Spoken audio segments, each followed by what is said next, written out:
नाज़रीन, इंसान पंहिंजे जिस्म खे तंदुरुस्त रखण लाइ रोज़ानो शहरवासी डॉक्टर वकील सहाफ़ी तोड़े आम शहरी सिटी पार्क में सुबुह ऐं शाम जो समन जी तइदाद में वॉक ऐं योगा करण लाइ ईंदा आहिनि। इन हवाले सां वधीक तफ़सील ॾिसूं था पीरबख्श बंगवार जी रिपोर्ट में।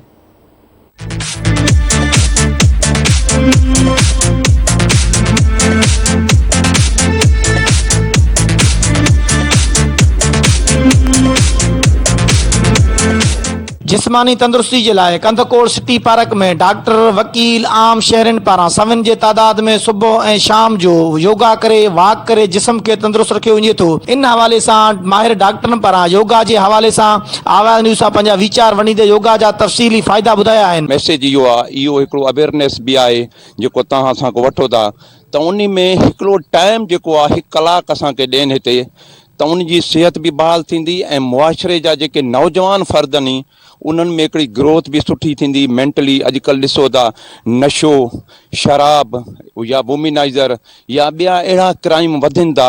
हीअ जेको योगा जे करे उन्हनि क्राइमनि खां बि असां हटी वञूं था ऐं हीअ जेको असांजो मुआशरो आहे उहो सेहतमंद थींदी मतिलबु बात पैदा थिए। एक्सरसाइज आहे फिज़िकली भी तो मेंटली भी जहिड़े नमूने पंहिंजी बॉडी खे ठाहे थी अहिड़े नमूने पंहिंजे दिमाग़ खे ठाहे थी। डॉक्टर साहब जी इहा ॻाल्हि सही आहे त हिन में खोड़ अहिड़ियूं बीमारियूं आहिनि जीअं फ्रोज़न शोल्डर आहे नेक जो प्रॉब्लम आहे सभु हिन सां तक़रीबन एक्सरसाइज हल थींदा आहिनि। हिन में कंहिं बि दवा जी ज़रूरत न आहे। हीअ शइ ईअं आहे जीअं तव्हां सम्झो त बसि माण्हू अस्पतालूं गैर आबाद थियनि ऐं बाग़ आबाद थियनि। एक्टिव लाइफ गुज़ारण सां सिहत में वाधारो थिए थो, सुठो थिए थो। माण्हू कम में जेका हुनजी क्वालिटी ऑफ लाइफ आहे उहा डिस्टर्ब नथी थिए।